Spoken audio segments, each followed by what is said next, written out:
Welcome to the Tea Mind. I'm Erica, and this is your weekly pause to put the kettle on, slow down, and reconnect with what really matters.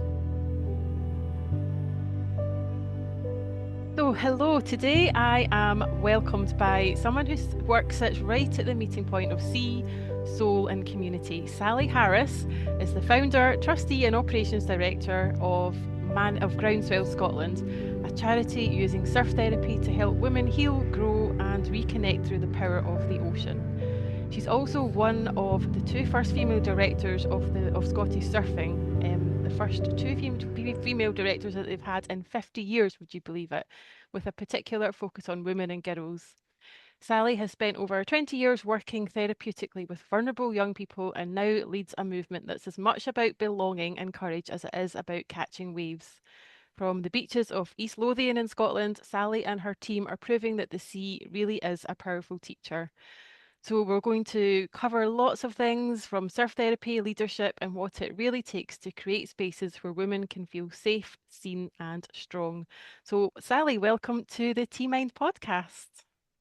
Thank you so much. That was such a lovely introduction. And me and you already know each other because we've been in the sea together lots of times now. So, yeah, it's a privilege to be here. And I'm actually drinking a lovely tea at the moment. And I just love what you do with your etiquette brand as well. So, thank you for including us and looking forward to having a good old chat with you. Thank you. Yes. Oh, where to start? First of all, your tea, I think I saw earlier. Are you drinking? Is that a special local potter made mug? It's Yeah, this beautiful. is one of Charlotte's mugs. We've I got thought loads as of them much. here, so um, it's very nice to drink tea out of. I think you might be doing a wee collab with her actually. Well, I was going to say, snap. For those of you listening, we have this is not quite launched yet. It's going to be launched this weekend, hopefully. So yeah, it's a little tea circle set. So we've got a little brew bowl and a little sip bowl. So and we've created a new tea as well called Sea Within, which we've just launched, which is yeah, just a really beautiful herbal infusion just to help sort of calm and ground us, which I really need post surfing or after surfing or cold water exposure or sauna or anything like that. So that is really something that I have absolutely learned from you, Sally. So um, I moved out of Edinburgh to East Lothian just over a year ago and I joined Tidal Connections, which is a sort of community aspect of Groundswell.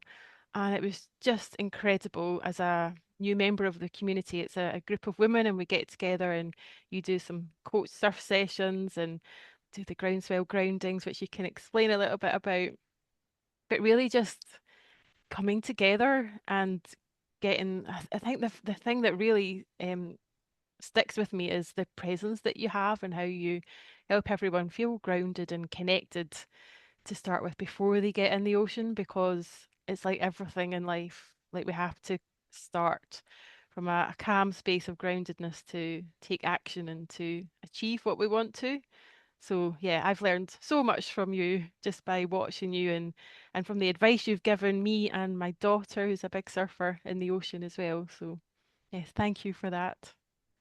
Oh, thank So you for speaking into that. Yeah, and it's so exciting that you've got this collaboration launching and to have this tea that can like nourish you after you've been in the sea. So I'm really excited to like taste it and see if we can use the sip bowls. Maybe we can get some for down here for Groundswell. Very absolutely, important. yes, love to do some tea meditations and tea circles. That would be smashing. So I think it would be good to sort of rewind a little bit and just go back to wherever your journey started. And yeah, where did things begin for you?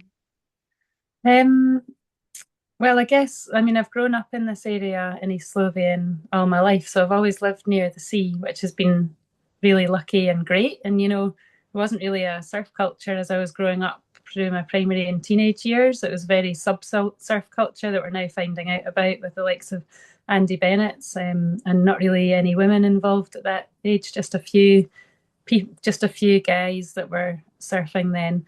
But what I did do, and I was really, really lucky that I did a lot of sailing when I was younger, and that was like a big privilege. I actually had borrowed boats from friends when we were on holiday, and one of our friends had water skiing boat. So I went water skiing and mono skiing. So that feeling of moving on the water was something that I just absolutely loved. So I discovered like a flow state at an early age. So that was about 8, 9 years old.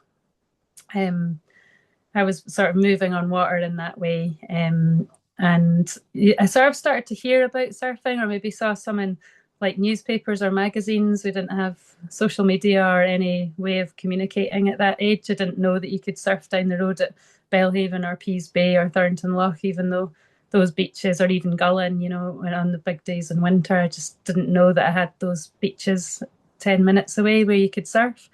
Um, but yeah, from there, I sort of knew quite an early age that I wanted to bring other people into the outdoors to get an experience like what I'd been lucky enough to have. It wasn't because we had loads of money and we could do that. It was because we had friends that were really generous that I was able to go into the water. And then I remember on my 13th birthday, because we always shared wetsuits. So someone would have like it was sort of two pieces. It was like a long john and jacket that had waterproof arms. So we would share those. So you'd always have a bit of you that's quite cold. And my dad was making his wetsuits, but I got my first gull wetsuit when I was 13. So that would have been in like 1980. That would have been in, I don't know how old or what year it would have been, sorry, maybe like the early 90s, 91 or something. And it was really cool. It was like probably about a 3 mil. It had, it was fluorescent and it had arms that you could take off. And I was so proud because I got it for my birthday and Christmas. It was such a big thing. Yeah. I think like sort of material goods were really sort of treasured in those days, I guess, because you couldn't really afford stuff. So yeah, I just really, really enjoyed all of those sports, and eventually I got into wakeboarding through working on a summer camp. So I was on boards. I had a skateboard when I was younger, actually, when I was growing up in a BMX. So I always like to take risk and have adrenaline and flow state. Yeah. So I don't know how much more you want me to say, because then I guess as I got older, I did a trip when I was 17, really, with my friend Lizzie. We went to Fiji and to Australia, New Zealand, and in Australia, I actually surfed for the first time in 1996. So I've been surfing since then, and it's been quite a while now. It'll be 30 years next year. But I've always had it in my heart, the water and the movement and the love of the ocean. Yeah. Oh, yeah, it's amazing hearing you sort of describe that flow state. I grew up sailing as well, but on the west coast of Scotland. So we had a tiny little boat that my mum and dad built themselves. They got like the hulls, and yeah, it was when I was a baby, they were sort of trying to build this boat. So we'd have every weekend and summer away in this boat with my mum, my dad, me, and the dog and two cats, which was quite embarrassing. We'd have to take them walks on leads and things and get funny looks, but it was amazing, and I think I learned a lot of resilience from that, but also the freedom of being on the open water with just nothing around about you. I just love that, and I sort of come back to that, try and get that feeling myself as well, whether it's in business or if I'm doing a project or whatever. I just see myself as effortlessly sailing, like the spinnaker's up and everyone's working together and it's all just in that nice flow state. So that's the image I've got in my mind when I'm aiming for that flow state. Not quite mastered it with surfing yet, but that's what I'm trying to do with surfing. And yeah, just so where does that sort of you say you've got a desire for risk and you've always sort of been good at that from skateboarding and so on. Where do you think that comes from? I'm not sure really. I guess it's like maybe to do with the genealogy or just the person that I am. Um, I mean, my mum and dad didn't grow up like surfing or doing, I mean, they really love the outdoors. So we were brought up in the outdoors a lot and, went on lots of cheap or free camping holidays. I don't know. I mean, growing up in the 90s, it didn't seem like much there's not as many options for sport. So I was really sporty and fit. I grew up doing a lot of cross country and trail running and playing hockey like 6 times a week, but it never gave me like the rush that the board sports gave me, and that actually really helps to calm me down. And I feel in quite a flow state after kind of having being in the sea and being immersed in nature in that way, where I'm with the movement or feeling the energy of like the wind with sailing or feeling the energy of nature going through my body, like riding a wave. So I never felt that growing up. And, there was a lot of music that was in my life as a teenager, but I actually would have really thrived as a teenager if I'd had surfing in my life or that had been accessible, I think. So I'm really, really glad that young people these days who live near the coast probably have a lot more chances to get in one capacity or the other. I mean, there's a lot of blocks to getting in the sea as well, but yeah, there's a lot more opportunity now than there used to be for sure. Yeah, definitely. And yeah, just a nod as well to the wetsuits you mentioned, those lovely two pieces with the long johns. I had one of them as well. I remember it was a very special present. It was a bright blue and red, and it was absolutely hideous. And you had to get the bits, and they had little knobs that you had to turn and tighten. It's Yeah. horrendous.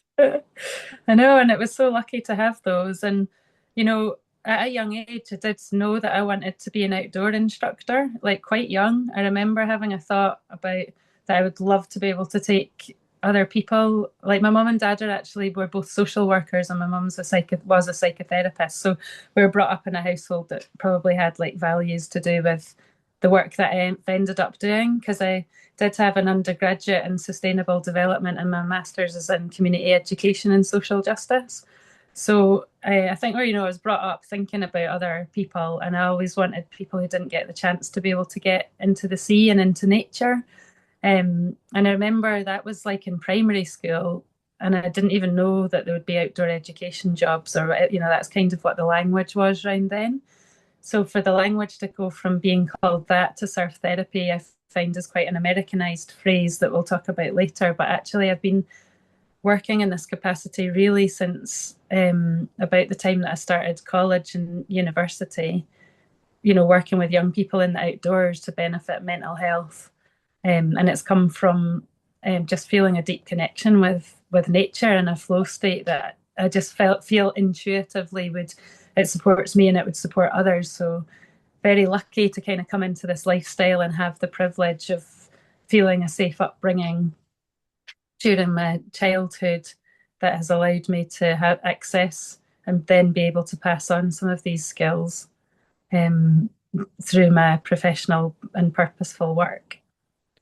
Indeed. So where was it you started then? Was it outdoor education initially?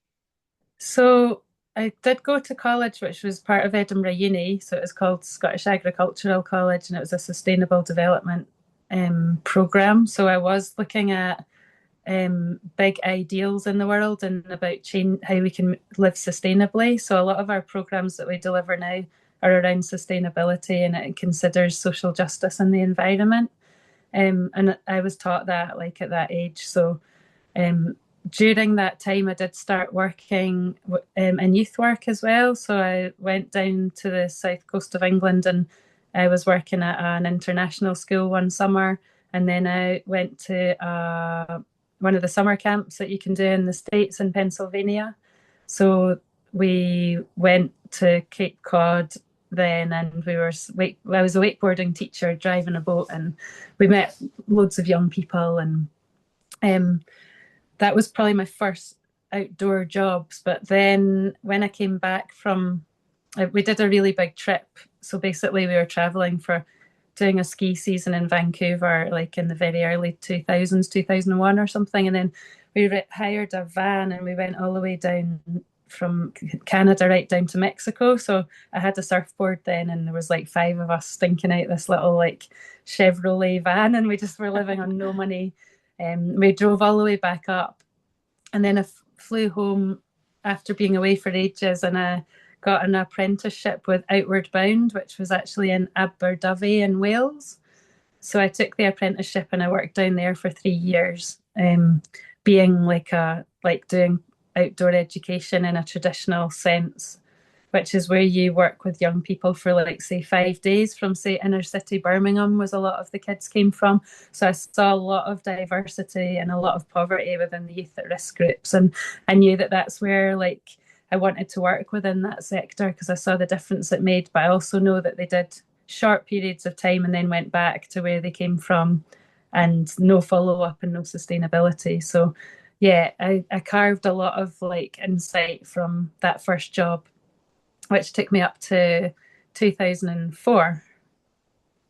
So yeah, that was a good start. And then I actually moved back up to Scotland, and I had my daughter Leah.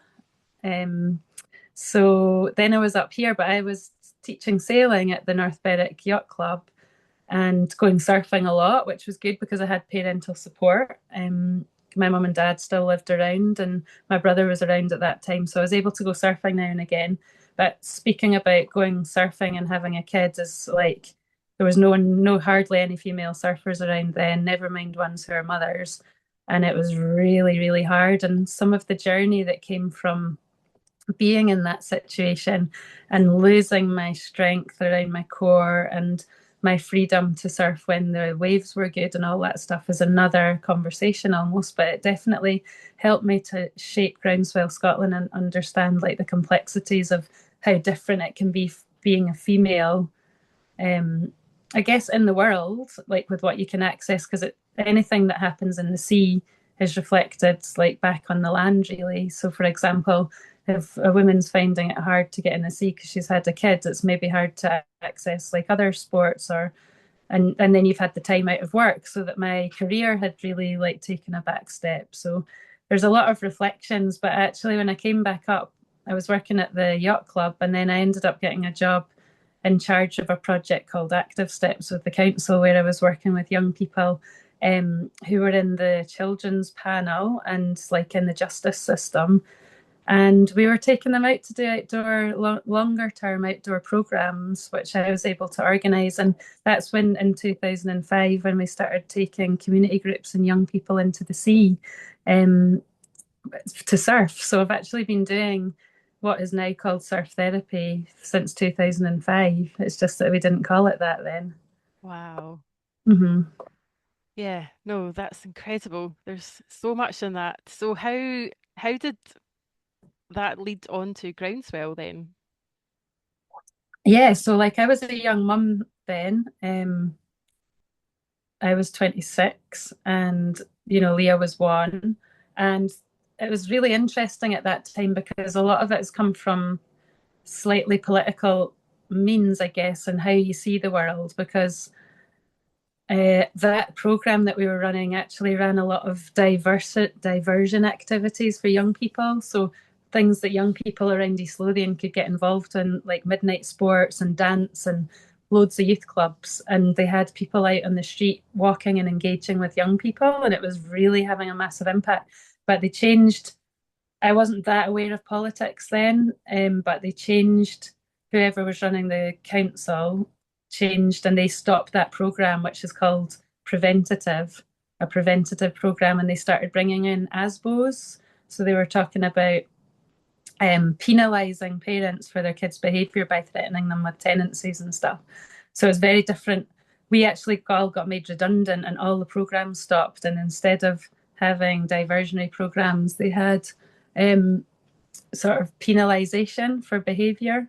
So it was really shocking for me to be part of that process. There was a lot of grief around it because we knew all the young people who we were working with, we knew their backgrounds, we knew how little voice they had, and that they were having loads of services and support taken away from them. So I actually, on the back of that, went to study around community education at Murray House as a master's, and actually around gender studies and gender equality because I was just really interested in that. I was still the only woman, mostly the only woman in the sea. There was a couple of others. Most of the time, still now, I'm probably one of the only women that would be out the back because, there's a lot more women surfing, but there's a lot more guys surfing. So I just really felt like the pull towards equality, I guess, just through some of the studies I'd had, and also knowing what had happened to my career and my qualifications through having a baby. They'd all like been put on hold. Some of them I'd had to let go of, and working part time, and yeah. So there's so many different aspects that drove towards Groundswell Scotland. But one of the really fun parts is that I met some women in about 2008 who were really, really good fun. And we'd watched a film called Roxy, How to Surf. So, like, Roxy's this Quicksilver women's brand. And you'd watch the video. So, this is how much media we had. There was like a video that was on a DVD, and it would say, like, teaching you how to paddle and pop. And they were all in like bikinis in Hawaii and stuff, and we were like wearing the really still pretty rubbish wetsuits. You couldn't really get the sizes to fit you. You got really bad like rash burns. You could hardly move in them because you could get a 6 mil wetsuit, but it felt like you're wearing a straight jacket. And then we were out like trying our best to get out, duck diving, getting like a core temperature drop, ice cream headache, and then snot's running down your nose. And you're coming back out, maybe if you're at Belhaven over the salt flats through the mud, or, just being absolutely like washed up at knackered at White Sands or whatever, or any of the breaks around here. And we're like, this doesn't seem how surfing looks to us. So we formed the Jocksy Girls, which is like jock, like Scott. Jocksy Girls was like a spoof version where we're like basically in Oh. loads of neoprene, and we don't really know what we're doing. We certainly don't paddle and pop. It's just like, this is the counterculture. And we went on loads of trips and did some training.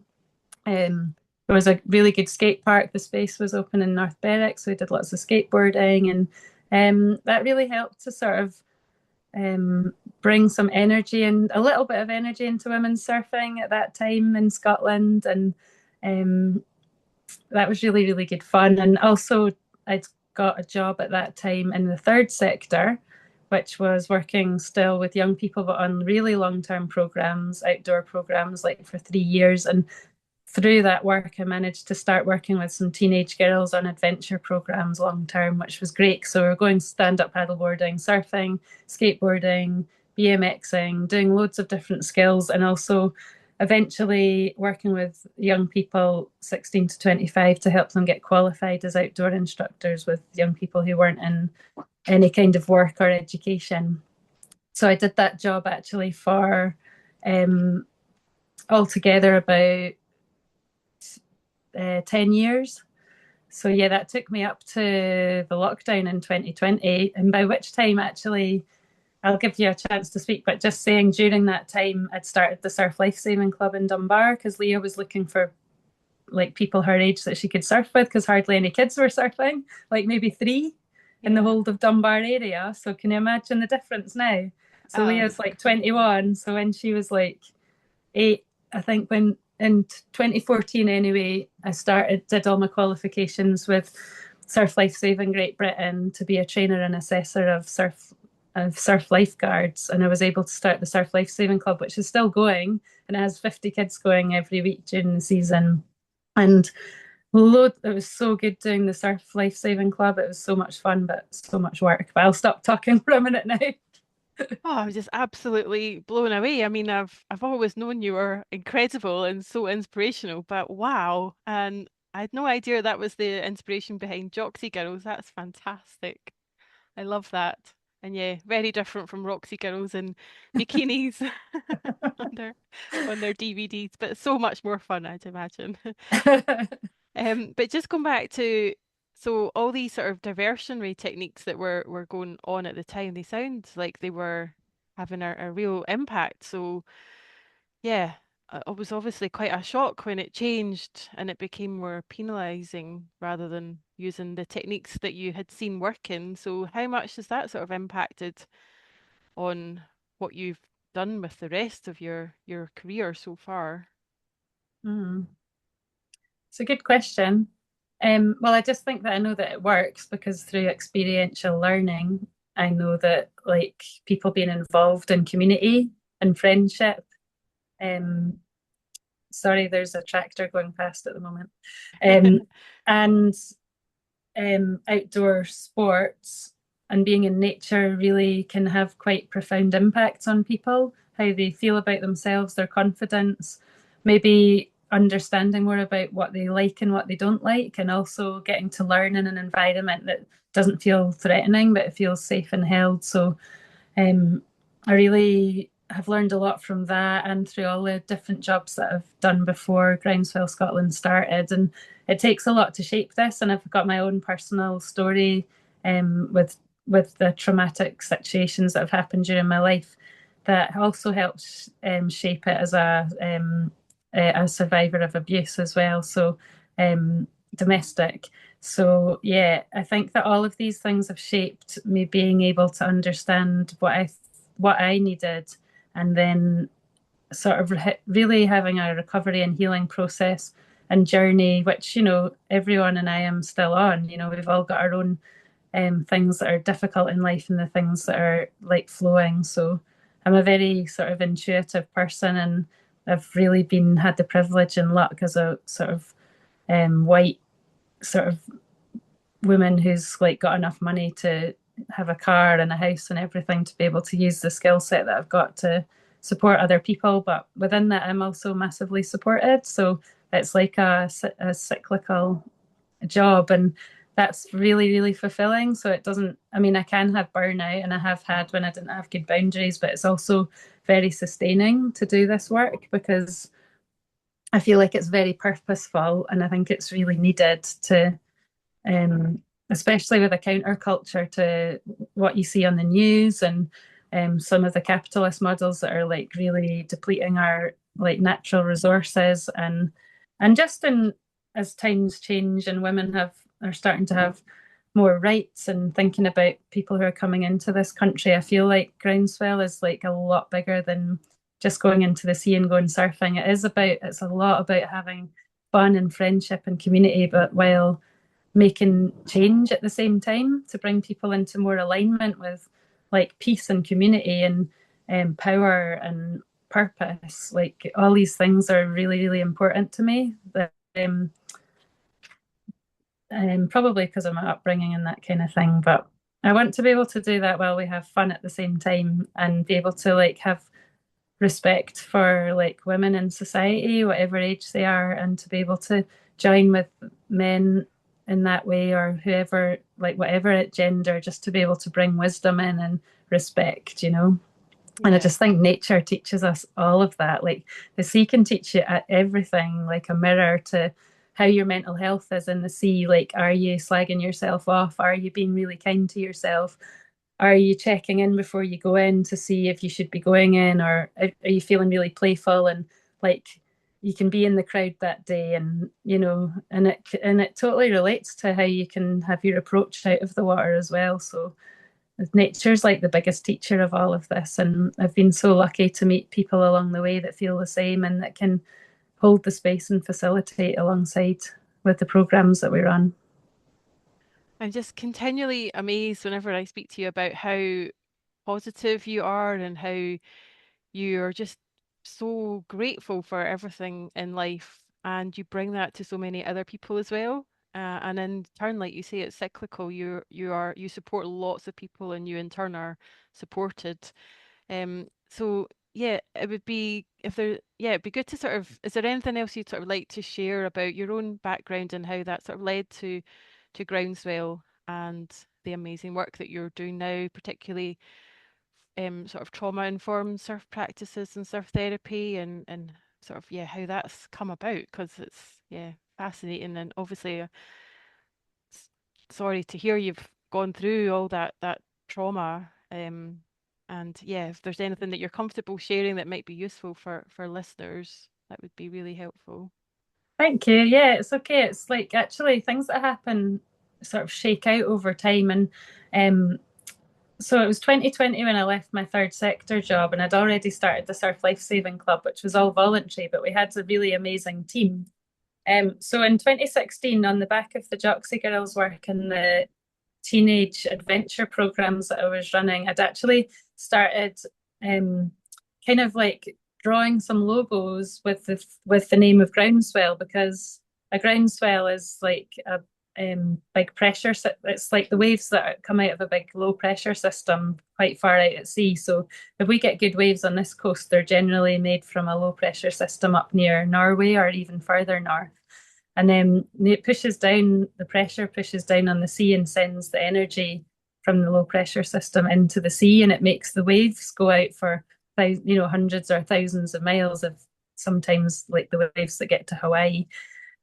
So a groundswell is like a really beautiful natural event that creates waves, and then they land at the shore and we can surf them or look at them or be near them.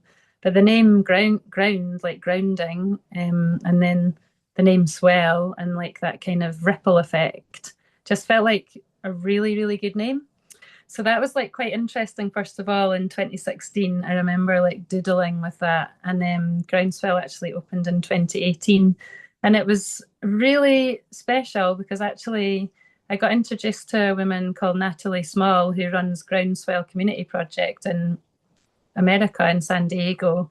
And I emailed her because I heard she was working with women and she had an organization called Groundswell in 2017. And I was like, you won't believe that I actually am thinking of this name Groundswell because it's such a good name and I want to work with women. And um, I just wrote to her and said that. And she wrote back and she was like absolutely loving that I wanted to start this and wanted to like collaborate so that we could share training and share insights. And so what happened was she was over in Bilbao for a conference with her work, and she's a counsellor. They call it like a family therapist there. And she flew up to Scotland, and I got some surf friends and people who were like kind of like holistic therapists and counsellors all together, and we had a little opening ceremony for Groundswell Scotland in like a chalet at Belhaven Beach at Shore Road, and went for a surf and stuff. It was absolutely Baltic. It was like November, I think, in 2018, and Natalie had never been in water that cold. It was like really stormy day.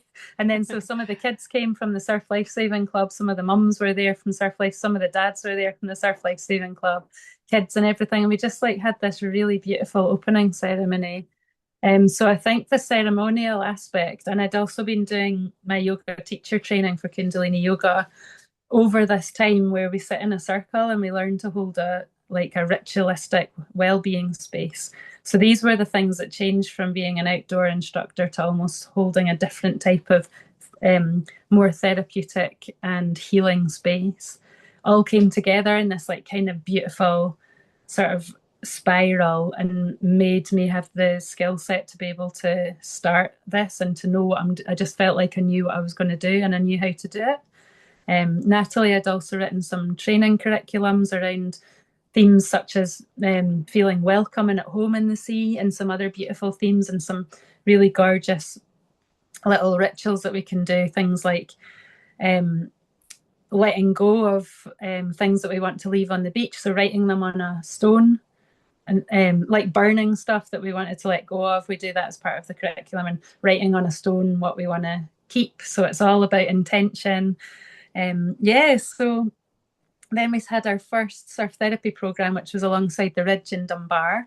And we open with a circle, and we have all these we have grounding guidelines, which basically is like a sort of, I would say, like kind of contract or a way of saying that we trust each other within the group, because it's about trusting each other, respecting each other, letting each other have their time to talk around in the circle, and setting intentions of what do I want to get out of being in the sea, or what do I really want to get out of life at the moment? What do I want to kind of let go of? And then we'll always start with that, and we'll always end with a circle, which is called Waves of Wisdom, where we come back together after being in the sea and we listen to each other and our reflection. And it's hard to describe how healing it is to be heard, and how much it can align what your purpose is, to be able to say it out loud, to be witnessed and heard. And we give out waves of love, which they do in America as well. So I would give out the wave of love to you, and you can show everyone what you do. So I'm waving my hands towards Erica, and she's receiving. So we learn to receive. So if someone said something, then you give out the waves of love to respect them. They would receive that they've been heard and listened to. And actually, these rituals and these kind of grounding aspects are so important, like because we get into our body and we're having an embodied practice. So when we're in the sea, we're actually in our body and not in our mind. And to be able to learn how to use these skills regularly, like in our day-to-day practices, is actually fundamental to the success of the work that we're doing. Even more, the sea, going in the sea is really important, but people don't even need to go in the sea. They can just come onto the beach and they actually don't even need to talk in the circle. They can just be held. But all being in this kind of community and some of these lost wisdom that women, and people used to have probably in the days where before women were kind of like cast aside as being sort of second class citizens or being like the unpaid caregivers or whatever. I think it's sort of bringing it back to really respecting and kind of giving a lot of, yeah, just giving a lot of respect to each other and giving each other the confidence to be able to move forward with what we want to do in life in an aligned and truthful manner. Yeah, and it's just an incredible the way that you hold space and the community holds space for each other is incredible. I was lucky enough to come along to the Groundswell Day at Peas Bay that you had earlier this year, which was fantastic. It was a whole day and we did so many different things. We had sound baths. I was lucky enough to be able to do a little tea circle for everyone, and lots of sort of setting intentions. We went on sort of foraging walks and then ended.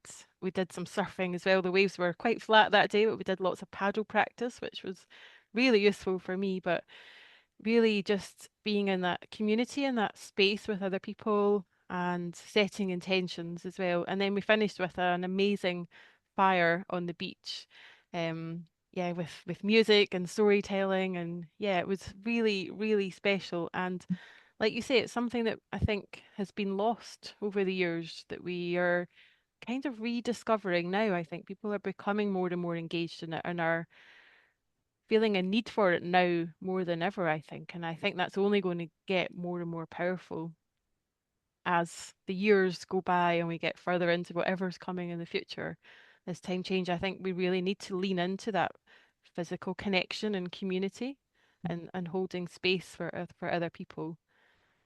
So yeah, And it's you totally live that through like the company that you've set up, and it's these practices. So every day I do a practice of like a self-care practice. So it'll be involving used to involve yoga, but I do qigong now, and it doesn't matter what you do. It might be art, it might be music, it might be some sort of movement, but having that regular practice, like that mindful embodied practice, and I set an intention every day.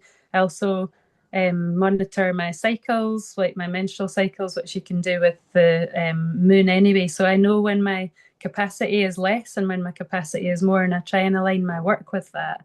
So there's so many ways that you can like deeply choose to look after yourself for free.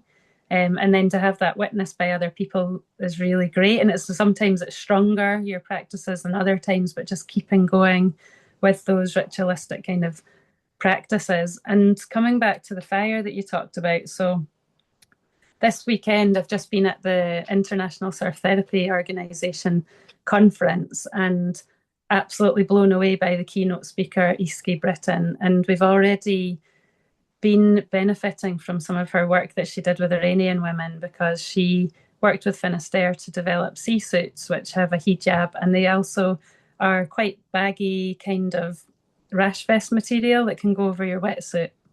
So it means that, body image has always been quite a big issue, especially in the 80s and 90s for us growing up. But imagine getting into a wetsuit and it's sometimes such a big block for people. So we have these beautiful suits that Iski um, sort of designed for originally Iranian women who she worked with in Iran. It was such a big project. And she's really inspired us because we worked with the Afro Caribbean Society in 2021 and we had the right equipment and we had the right training. We've worked with LGBTQ plus people who have really body dysphoria. We've worked this year with the Edinburgh Refugee Sponsorship Circle, which was funded actually by the Tidal Connections Film Night. And we've had the right equipment to be able to work with people because of this woman, Iski. And because of her pioneering work. And she was a keynote speaker on Saturday, and she is like a doctor and a PhD. And a lot of the, you know, way that you evaluate, we're so lucky. We've got a really embodied evaluator, Rosie Arthur, who works at Queen Margaret University. But some of the quantitative analysis can miss the fact that there's cultural emphasis and input that you can't really capture at the quality of like the work that you're doing, because it comes out in a long period of time and how people's lives might change or improve or be different. And Iski's from Ireland, and I've been actually doing quite a lot of work with Irish people recently. Um, and I've listened to a lot of podcasts because there's a lot of areas in Ireland, they kind of understand the oppression that happened within their country and the long lasting effect it's had on their people. And they've been doing a lot of work in reclaiming the language of the land through nature, because quite often Indigenous language can describe nature by in a lot deeper way than like a language that's come from a different area. So she was actually talking about this in her keynote speech, and I was really high vibing on it because the last couple of years I've been looking a lot into the Scots language from this area and how just now we'd be speaking, and we were brought up speaking Scots standard English so that anyone in the world could understand us. But actually, our native tongue is would have been Scots, but it's been an oppressed language. And also before that, even it was Brythonic, which is related to Old Welsh in this area. So it was never really Scots Gaelic in this area. Whereas where you grew up, it would probably have been Gaelic on the West Coast. So it's just been really interesting because I've been looking up Scots words for things that are in the sea and in nature. And I really want to bring it into the work. And I was so delighted that because it's cultural and I just really feel like part of the work in Groundswell Scotland is to do with um, remembering our culture and to be able to bring other people into that slowly as well, and to maybe to reclaim some of it for ourselves. Because when I was in Peru, I went over because there's a groundswell project in Peru, and they have so much affinity with the land, and it's to do with ritualistic work, it's to do with community, it's to do with well-being, and I really feel like you're working with a lot of herbs and plants and your teas, and I really feel like we've lost our connection. Like you mentioned, we went foraging. We've lost our connection with the land. And we do know that in this area, there was mass murders of women, and especially on the East Coast, but all over Scotland being the most prolific out of all of Europe, and the loss of women in the 1600s during the witch craze. And, we've lost so much of our Indigenous wisdom, whereas I do see and know people from Eastern Europe who still have their lineage to knowing what plants do and what their names are and what that means for different seasons, and coming into more of these cycles that are aligned with nature, I do feel like has a very healing effect. So it's not like, oh, we're going to try and recreate something from that era because there was so much like illness and poverty, but I think part of our work is working more with nature and more cyclically, and understanding maybe some of our lost heritage that would describe some of the language of the land and the language of the sea, that to help us to understand a bit more about like how this area works, like how the land works and how we can connect more with nature and connect more with each other in circle or in fire, or celebrating the seasonal changes within our bodies and out with our bodies, because that's kind of a lot of stuff that's become very linear, where you're expected to success looks like producing a certain amount that's always increasing on the capitalist model. And that's actually like burning so many people out, mental health issues, being online, production all the time, and it's very stressful. And so many people, like I was just looking into how many people are like living with mental health and stress.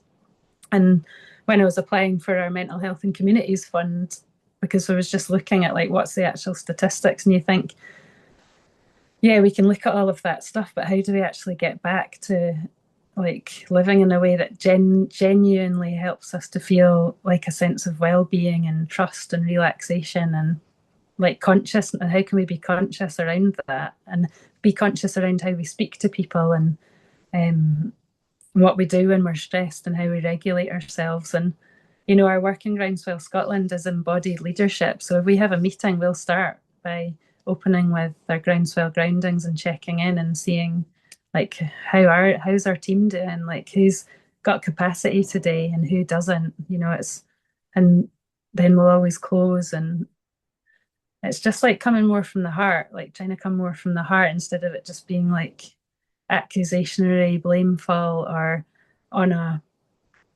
in a way like to have more people coming through. And it's all about more and more and expansion. It's like much more about deeper quality and listening and connecting. And it's a counterculture, you know. It's not been easy. There's been a lot of blocks in our way, I can tell you that much. But we're still going and we're feeling good about it. So why not? Just keep going. Exactly. I think it sounds very much like you're doing something from the heart, something that's deeply authentic to you. And just having that shift from that mindset where we're always sort of pushed to do more and more and more and grow as big as we can and just always on the increase. Whereas actually, when we pause long enough, which is what we do with tea through the Chinese five elements and then bringing it into, it's all just about living in harmony with nature and taking that little pause to really feel what you're feeling and name it, sit with it, and yeah, see where you are in this moment and what you can do next rather than sort of pushing, pushing, pushing, sort of working in harmony. And yeah, there's different seasons, there's different times of the day when you're feeling better for doing different things than others. And it's really sort of tuning into yourself and nature and yeah, coming back to the land, to the sea, to the elements, to the weather, sort of bringing it all together. But yeah, a lot. I think we've kind of lost that a little bit, and there is, I think, a calling now really for a lot of more people sort of sitting with that and bringing it back into our culture. And yeah, I think we both see the benefits that people have from that when they connect with other people, connect with themselves, and just slow down a little bit, whether it's in their businesses with an embodied leadership practices or a ritual like surf therapy and your groundswell groundings, which just, yeah, just something as simple as that, just really, it changes whatever it is you're doing, whether it's running a meeting or whatever, it just changes the whole ethos and focus of it. And I think you get a lot more out of it, you get a lot better results, and ultimately, I think just having that feeling of contentment that we can enjoy ourselves a little bit more now because that's all there is. We're on the journey. There's no point in sort of rushing towards the final destination. Wow. Totally. Oh, I love that. You're such a wisdom downloader, and I love that you can take that time with the elements, with what you do with your tea. And just what you're talking about with embodied leadership, we did a pilot this year, Women in Third Sector Leadership pilot, and it was oversubscribed because me and Rebecca, who I work with a lot at Groundswell Scotland, went to the Third Sector conference in East Lothian, and we've met so many people who are stressed out. It was quite shocking actually, like how stressed out people are and how little time they have. Mm. And we thought that was back last November. We'd like to offer a program for women in third sector leadership, and women because we're a charity and we're working with women as a charity as a Scottish SKIO, because men need it as well. So we eventually did our pilot this year and it was oversubscribed by about 40 people. There was 8 places. We're like, wow, people really want to do this. And it was actually about, we're going to do a series of them. So we're trying to get funding for that to run a series of different workshops where people can come along and learn some techniques about the things that we've been talking about well-being practices, and then how do you bring that into your team, like making time, carving out time so that you can have that check-in and that respect for each other, so you know who's carrying what load, mentally, physically, whatever it is. And actually, I mean, imagine the staff retention, and if you actually had a system that cares like that and doesn't continue ploughing on. And that's within third sector and charities as well. You know, we're there to support people with multiple complex disadvantages and problems. And if you're doing that from a place of an empty teacup, that's not what we want. Although it's Nope. nice when you've finished a cup of tea, but like an empty container, Hmm.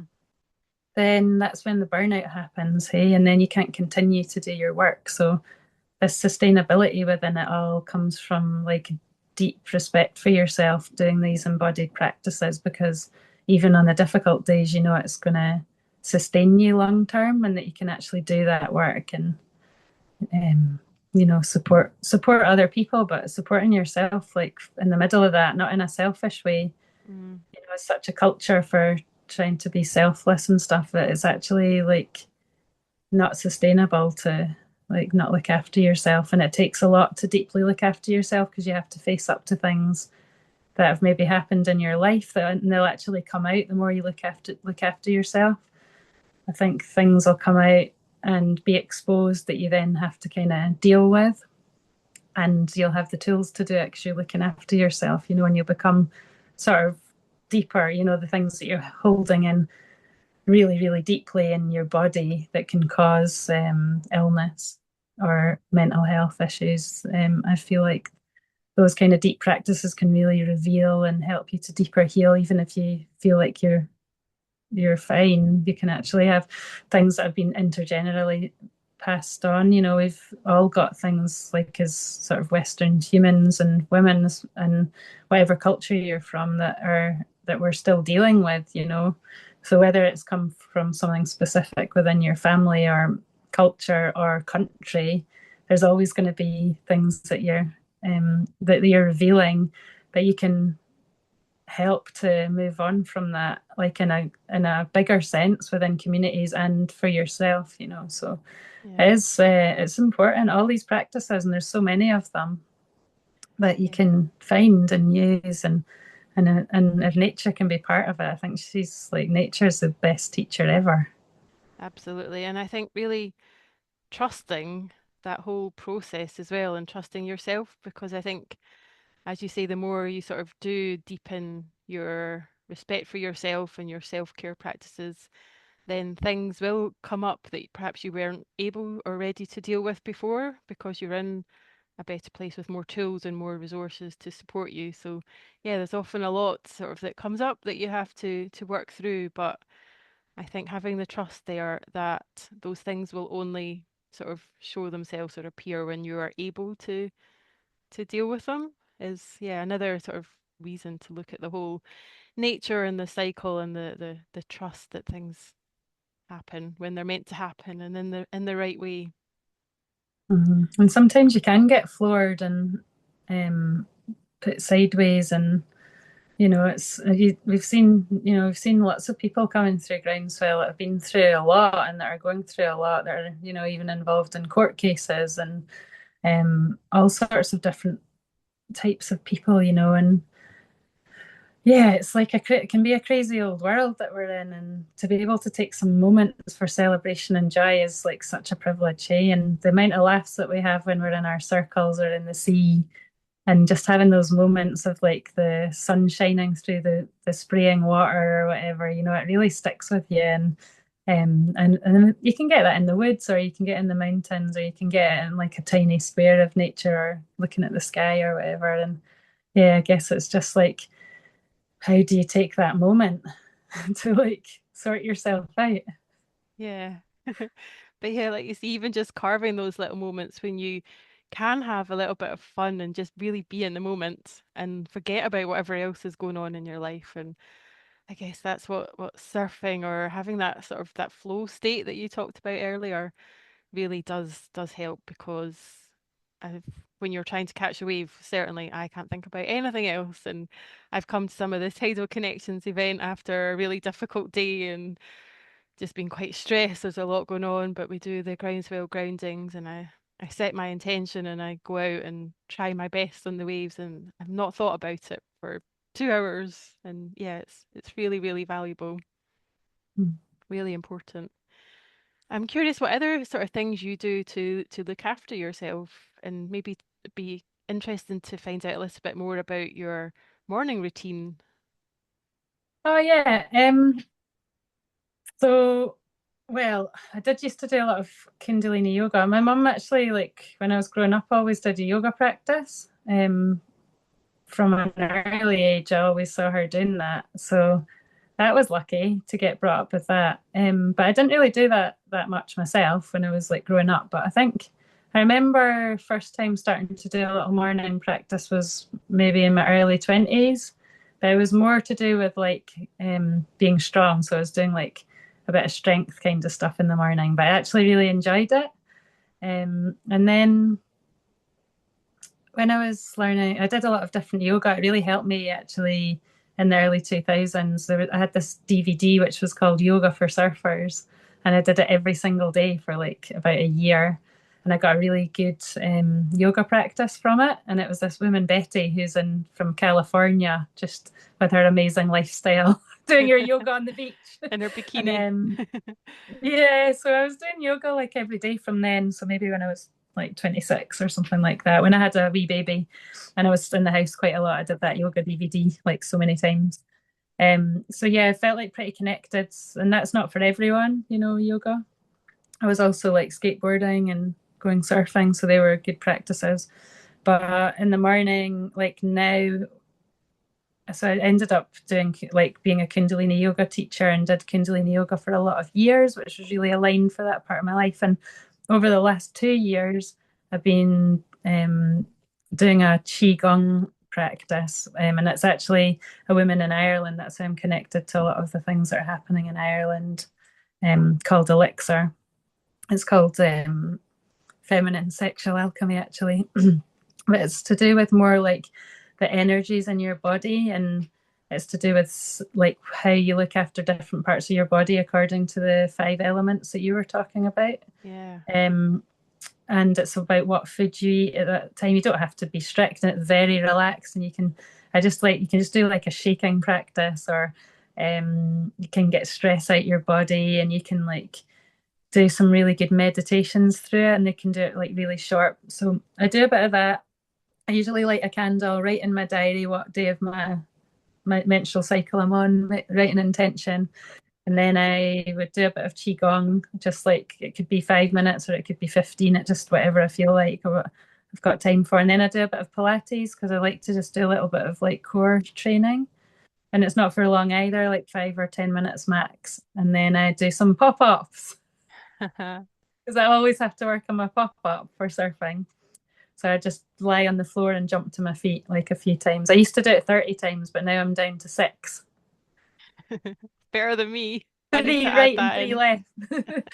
So that's just like what I do. And actually at night I've got a little app to try and remind me to do some stretching at night because I usually forget at night and I could just be tired or whatever because I feel like a little evening closing the day routine can be helpful for me getting a good sleep just with being in this sort of phase of life. Sometimes don't sleep that well. So Hmm. yeah, it's good. Fascinating. I do Qigong as well.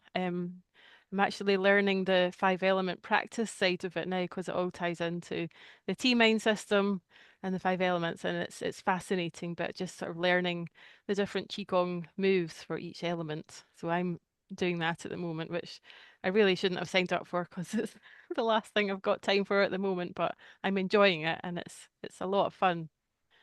And yeah, just bringing that presence into your morning as well, I think is really helpful. And yeah, Qigong's fascinating. I think it kind of encapsulates everything we've been talking about as well, because it's really the presence and the movement and the intention and the whole spiritual aspect of it as well. So yeah, it's That's so fascinating. cool that we both do that actually. It is interesting. Like Hmm. we're both like Qigong practitioners and now we've come together. Yeah. Anyway, I don't even think I'm a Qigong practitioner. I just like doing the moves or whatever. It's good. Yeah. It's just easy, fun, relaxing. And to be honest, all this sort of having to make time and we're all busy and everything's so frantic. There's like some little secret catalysts that you can put in.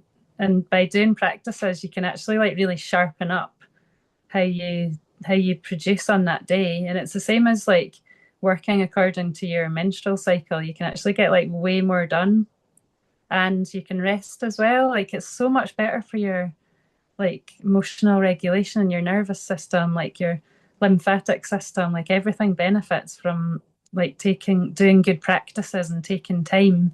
But it's Yeah. so counterculture and it's so hard when you're really busy to be like, oh, I'm going to just take time to like do this breath, like just to breathe into my heart, or I'm gonna sneeze, I'm so sorry. Maybe not. You Now you've know, said it out loud, it doesn't happen then. yay! Yeah, I just think like maybe doing 5 minutes of some sort of practice can actually like restore you to a level where you might get an, like so much more achieved in your day, but with like so like in the flow state rather than with maximum effort, you know.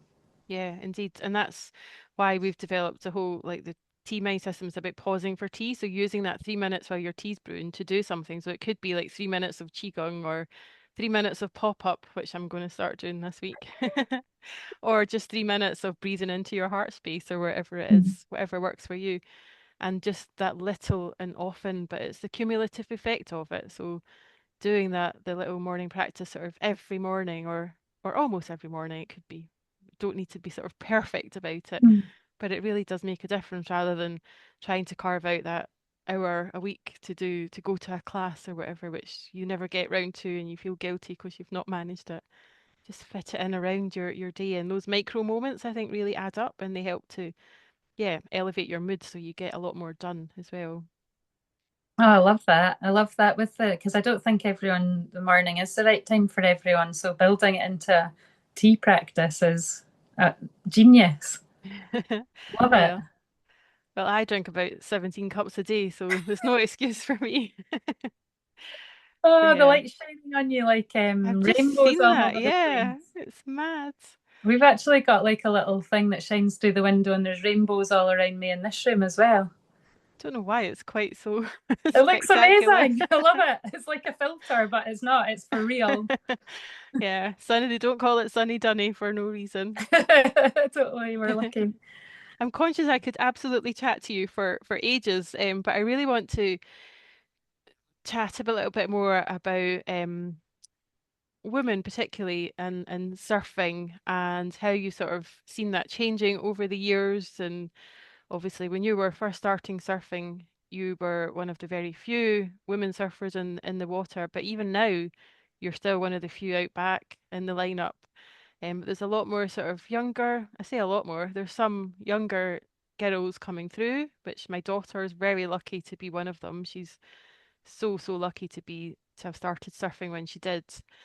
But again, we're always looking for more girls. There's just not enough. And I see as well, myself included, when I'm getting in the water and trying to surf, like I don't have the confidence. I have got a lot of things to get over before I can sort of really get better or improve my surfing. So yeah, I wonder if you can talk a little bit about that. It's quite a big subject, which we Yeah, could probably do a whole other podcast on, but yeah, maybe we will. Well, it is a big subject. Yeah, so it's definitely been a big journey for me, and it is for anyone that goes in through surfing. And I think it is particularly for women because there's fewer women in the sea than there is men. So I have total respect for your daughter. I've been out surfing with her and she's absolutely brilliant. She's taken it forward. She's just won a competition recently. And, at the heart of it, I think she just absolutely loves surfing. And you need to take that forward. And especially in a competitive environment, to have that like love and kindness for yourself because it can be quite easy to speak yourself down, talk yourself out of it, think that you're not as good as other people, and all of the other things that can come up in life. So you have quite a lot to battle against. And that's just the mental health side of it. Never even mind what it's like to have the physical ability to be in the surf in different conditions and to be able to understand the language of the waves takes a lot of years of experience to be able to understand what you're capable of and what the crowd might be like if there is a crowd out. How you're feeling in your body and your physical and mental health aspects. If you're going for a free surf, aligning all of these things is really important. And it takes a lot of years to do that, to understand the surf forecasting websites, to understand what the beach environment's like where you're choosing to surf and what the forecast's like. And then understanding like where your body's at and your mental health as to where and when and how and if you should surf. So I feel like there's a lot that goes into it. And I think being really kind and understanding the sort of privilege and the how lucky we are to be able to be surfers and always keeping that at the heart of it. Because at the end of the day, if you're going out as a competitive surfer, you might be put into a situation that you don't feel comfortable in. So to have these kind of practices to be able to regulate your body is really important. And if you're not a competitive surfer, if you're a beginner or intermediate or advanced or whatever label you might have, these practices are always going to help you, the embodiment practices. And the decision making comes from years of experience. So, also speaking to people, building a community around you where you can have friends that you can go with.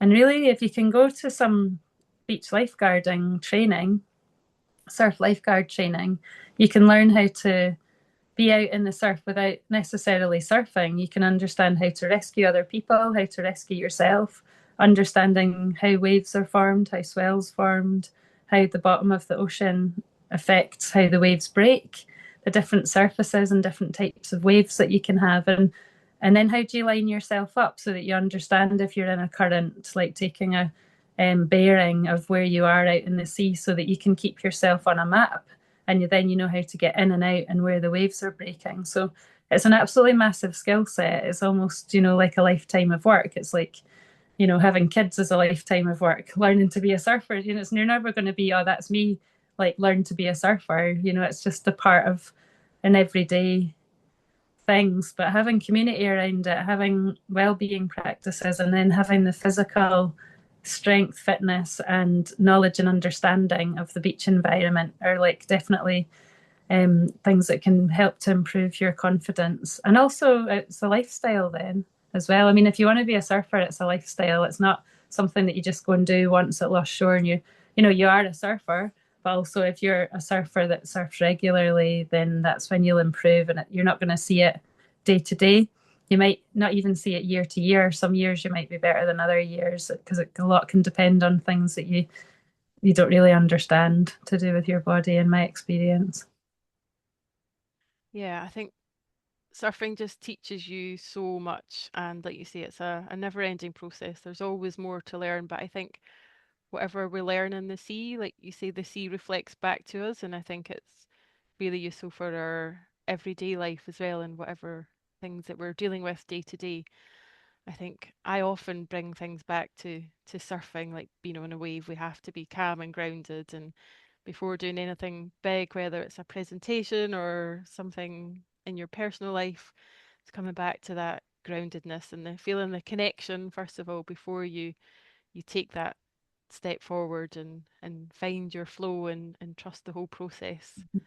And So yeah. sometimes it's harder some days to find that flow state. And actually, when you're in a place where you do feel relaxed in your body, you're much more likely to surf better because you have a much wider peripheral vision. So, and you have a much bigger concept of like where the wave's coming from, where to position yourself, how you feel about the people around you in the water, whether you feel threatened or if you feel at ease, and all of these decisions bear down on how you feel about surfing in that moment of time. And then you might take how you feel about that surf with you through the next few days. So, and for me, surfing is a very intentional practice, the one that I like deeply respect. And I've been through a lot of incidents as a female surfer where I've been the receiver of verbal abuse and nearly physical abuse as well. To the extent that I didn't even come to like a beach that I surf at a lot for about a year because I was like quite scared.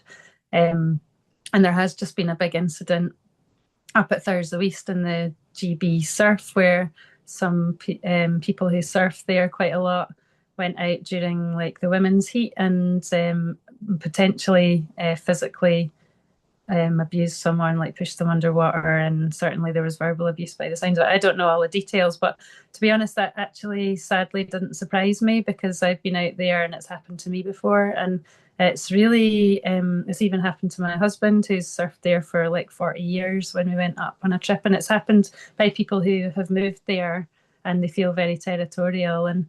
Unfortunately, it is part of like kind of what happens in life a little bit that you can find these very few people who could be perpetrators and can maybe try and block what's happening with you or don't have great communication skills. Maybe they don't look after themselves that well. And it's certainly these kind of things have happened to us at Groundswell on our journey as well, where people have felt threatened by what we're doing or like that we're in competition with them or that um, sometimes don't even understand why we've been blocked out of some certain things. But as time's gone on, and we've been able to demonstrate through Groundswell what we're able to do through learning, through being really honest, through deeply like kind of looking at our journey of how people come into the program, how we look after people and how they are sustainable. And same with the surfing practice. Like through time, we've become a lot more resilient because we're having these like really loving practices that are surrounding our body and our community with like nurturing kind of methods of healing and well-being and looking after ourselves. And eventually we've become more resilient and we've actually broken through a lot of the blocks. And it's the same for me in surfing, and almost as simultaneously, but or maybe before in surfing, you know, I understand how to deal with these kind of situations now if I am threatened or if I feel like, because you can have surf etiquette, so you can have people who might judge you as not being a good surfer, or they are not actually like great at their own surfing practice, that might drop in on you, so they try and ride the same wave as you, and you might crash into them. I've had all sorts of different injuries from different things happening in the sea, or they might paddle around you to take your wave. So I've learned how to speak up, and I've learned how to speak up, but not in a way that's like aggressive. But I'm able to also still be assertive, and like sometimes it can include chatting to people when they paddle back out, but in a non-threatening way. And indeed, in the same way for Groundswell Scotland, we've just been um, slowly and surely building up some different relationships where out of like some quite surprisingly big organisations and companies that have seen us as a threat for some reason. And we've been able to break through some of the blocks and boundaries. And, you know, we're bringing change and we're bringing a different way. And same with women in the sea. And we bring a different vibe into the sea quite a lot of the time. So most people, most of the time, 98% of the time, would be very welcoming. And do you know what I think a good surfer is? When they are able to make sure that they're shouting you onto waves when it's your go and then celebrating your wave. For me, that actually shows a good, confident surfer. Someone that paddles round me and takes a wave to demonstrate that they can throw spray, even if they can throw spray, to me isn't a good surfer, because they actually don't understand like respect the lineup and etiquette. And that is such a nuance of surfing, is like having that like respect of the water, respect of the people, respect of the lineup. So yeah, so whenever I see anyone doing that, I understand that they aren't actually like, even if they're like the best surfer and can do airs, like I still wouldn't think of them as being a good surfer. So it's quite interesting. And I have to say that I know loads of the local surfers around here, the young ones, the Groms, and I find lots of them really respectful to me. I think maybe because I've surfed for a long time, lots of them are in the Surf Life Saving Club. And it's really great to see the younger generation coming in with those kind of values. Because it can only bring really good and positive change into the lineups compared to what it used to be like in the past. And, you know, there used to be films out from Hawaii and America that was all about like having fights and people disrupting each other and like vandalizing each other's belongings and things like that. And we don't need that. Like, this is the last thing we need in the world and in the sea. You know, there's so much going on in the world, and we're all surfers from privileged backgrounds, like I've said quite a few times. So, like, what are you doing in life if you're bringing your rage into the sea to like it to put it onto other people? Like, um I don't understand like how that happens, but I don't understand, you know, how wars happen and all that kind of stuff. But all I can say is that we can just try and bring the change through our own behaviour. And if I did feel threatened, then I would, you know, I would go somewhere else if it was in that situation. So Yeah. yeah, so we're all dealing with this as a community at the moment, this big event that happened, and it happened and it's been recorded. So most of the time these kind of things would go unrecorded. And that's not to put people off, because they're very few and far between. But these could happen. I always say, you know, people think it's a risky sport, but I always say, well, I actually like fell down the stairs and had to have back surgery, and or you could cross the road and it could be dangerous. Anything could be perceived as dangerous. But actually, you could have this kind of threat happen, and in any aspect of your life or working life or in friendship. So yeah, just having these embodied practices to help you in all aspects of life can be, it's all you can do. You can't change other people, but you can understand how to react and how to be yourself and speak up for yourself, and then to also educate yourself so that you do know what you're doing, you do know who's um, got priority in the lineup, like who's supposed to be taking the wave, and you can educate yourself about the beach environment, and you can keep yourself fit. So there's a lot of things that you can do to feel like top of your game. You know, Indeed, I know. I that's mean, all I what can say. happened at the GB Cup was terrible. It looks like a terrible state of affairs. And I think it's really important that it is called out and that we talk about it and put it out in the open and not let these things go unnoticed because they do happen. And sadly, it is something that we need to be working on the tools so that, like you say, we can stand up and have a voice and say, actually, no, that's not how to do it. How best to serve. That's not the etiquette. But yeah, having the confidence, I think, in the first place to have that voice. And yeah, just going back to my daughter as well, we've surfed in lots of different places all over the world, and quite often she's the only female in the lineup, and it's lots of sort of older men as well. And she's been quite young when she started surfing, and she's out back in the lineup by herself, and she's had some horrible abuse sort of put towards her direction, even though she knows the rules, she knows priority and all sorts of things. But people just assume, oh, it's a young girl, she doesn't know what she's doing. So she's had to really work on herself to find her voice as well, to be vocal. But I guess, yeah, it's something that we shouldn't have to learn, but we do sadly have to learn and to find our voice and speak up for ourselves and show people that there is a different way and a different way of being when it comes to surfing. So the more women and female girls that we can get into the sport, the better. And yeah, just the work that you're doing at Groundswell. I could just talk to you for hours about it. There's so much more that we've not even covered. I think you'll have to come back for a part two. Mhm. But yeah, it's just so incredible the impact that you've had on so many different people from many different walks of life and backgrounds, and that impact is lasting and ongoing. So yeah, it's just incredible. And I wonder, just as we start to sort of close, what's next for Groundswell and what's next for you personally? I know you've just got a boat recently as well, which is Mhm. fantastically exciting. I've seen the pictures on Instagram. It looks amazing. Mhm. So yeah, what's next?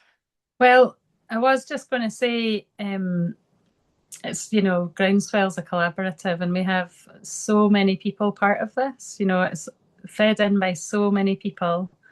Really amazing. We've got really amazing staff and facilitators that are always working on themselves, always working on what they're creating.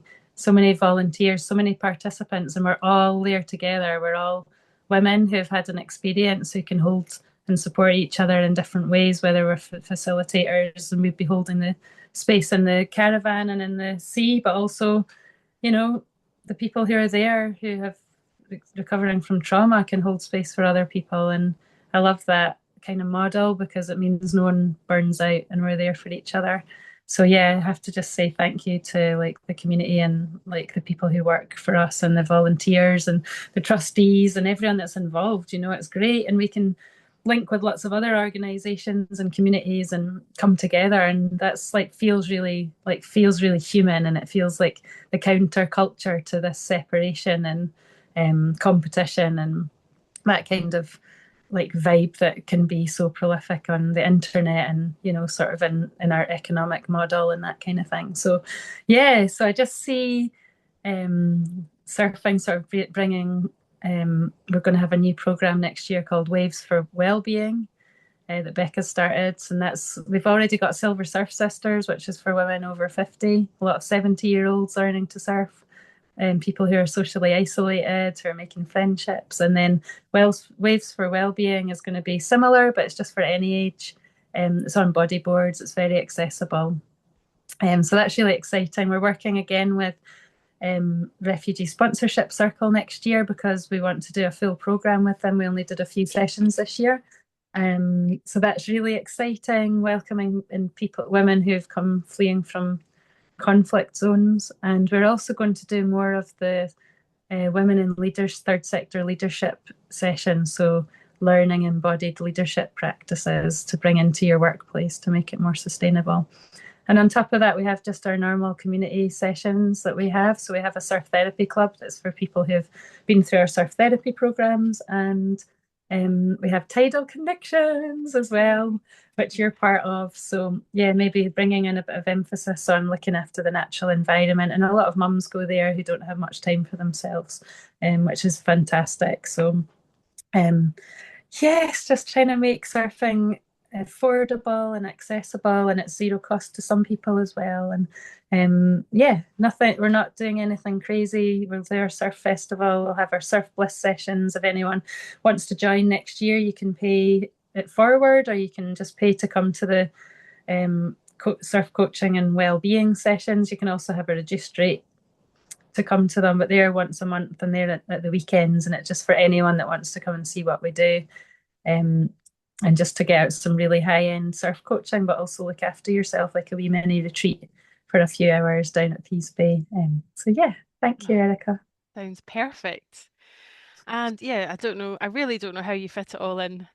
But then you've got your practices and your self-care, and you've got an amazing team of people surrounding you and a great network, which is, yeah, just incredible to see. So just on closing then, I wonder if you could leave our listeners with a little something they could do while they're having their cup of tea to do in the few minutes they're waiting for their tea to brew, whether it's pop-ups or whatever it is. Is there anything you would recommend that people do this week while they're pausing for tea? Oh, well, you might be doing your pop-ups. I mean, what I normally do, I don't know if you can see it, but I'd have my hand on my heart and one hand down on my belly. I mean, if I could get out to the sea and have a breath of fresh air, that would be the best. But if I was just working in it and I was needing to reset, I would just kind of try and like bring some weight into my feet. I would just try and feel my hand on my belly and on my heart. And then I would just start breathing, like breathing in from the belly up to the heart and back down. And just really feeling, maybe wiggling my toes as I breathe from the belly up to the heart and back down, just like feeling the expanse of the lungs at the back. And then just noticing if I'm holding tension, maybe just in my shoulders, elbows, wrists, hips, knees, and just releasing into the ankles. And already I can just release quite a lot of tension just in a couple of minutes like that. And just coming back to the breath. Yeah, and maybe resetting an intention like today, I just want to have fun and feel free. That's my intention for the day. So you would give me the Lovely. waves of love. Thank Waves of love. you. Love What it. about you? What's your You can intention for give the day? yourself waves of love as well.